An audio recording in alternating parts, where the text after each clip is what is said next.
Am I the a-hole for leaving my husband when he went out of town all weekend while I was sick to clear his head? This one's heavy, but I really need outside perspective because I'm starting to question my own reality. I, 30F, was with my husband, 35M, for several years. I say husband in quotes because although we had a wedding ceremony, we never made it legal. We were supposed to sign the paperwork in November 2024, but that got postponed due to his mother's immigration situation. More on that later. Let's rewind to just a couple of weeks ago. I was sick, like pneumonia sick, on immunosuppressants for my autoimmune disease, weak, struggling to breathe, and genuinely debating whether I should call 911. I felt scared and alone in my own home, the one I shared with this man. He saw I was sick. He knew, and he still chose to leave. He said he needed time to clear his head. He left for 4 days, turned off his phone, disabled his location, ignored every single one of my calls and messages. All of this came right after a fight. My parents had come to visit me for my graduation from medical residency, a huge milestone I worked years to achieve. It was their first time visiting the home we shared. I was so proud, but apparently, that pride came at a cost. He was cold, standoffish, and straight up rude to them. The next morning, he stormed off at 6 a.m. because my dad let the dogs out and disrupted his sleep. He later told me that I didn't defend him to my parents, that I wasn't prioritizing our marriage, and that my parents were brainwashing me and manipulating me to turn against him. Let me remind you, this is the same man whose mother stayed with us for 4 months last year, tried to sabotage our wedding by ODing the night before, called me a B*TCH to my face, and criticized everything I did. His response back then? That I needed to be more understanding because she's adjusting to him being married. But apparently, my parents spending 2 days in our home was unacceptable. We had a trip planned together that weekend to buy me a car. My old one had been totaled in an accident a month ago. We were going to the city together, he had booked tickets, and I was excited to finally get some independence back. The night before the trip, after I told him how hurt I was by his treatment of my family, he got angry, canceled my ticket, and went alone. Not to get the car. Not for anything important. Just to clear his head. While I was sick in bed, barely able to stand. And that's not even the worst part.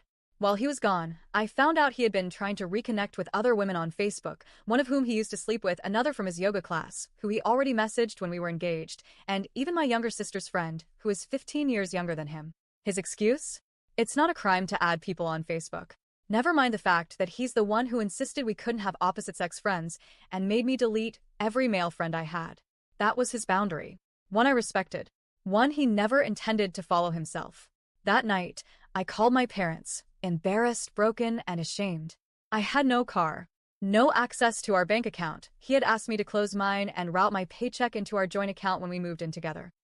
And now, I had no health, no support, and no way to even take care of myself.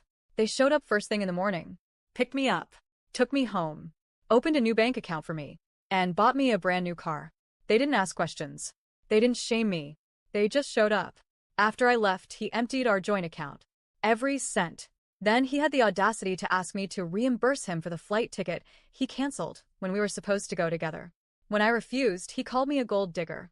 And just to twist the knife a little deeper, he told me I was changing because I was about to make more money than him. I just passed my boards.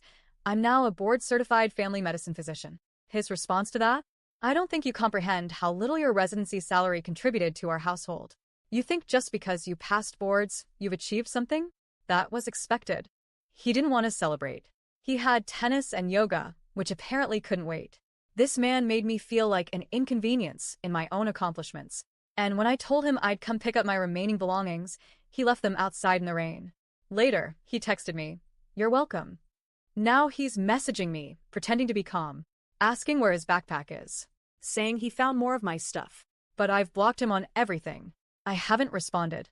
I don't plan to. And yet, a part of me still wonders, did I do the right thing? He says I abandoned him, that I'm emotionally unstable, that if I really loved him, I would have endured and persevered. He says this is why he worries about having kids with me, because what if he's on a business trip and I leave again? But the truth is, this wasn't just a business trip. This was emotional warfare. This was him punishing me, abandoning me when I was at my lowest, sick, scared, isolated. He didn't leave to clear his head. He left to control me. And when I broke free of that control, he painted me as the villain. I still don't have my own place. I'm rebuilding from scratch.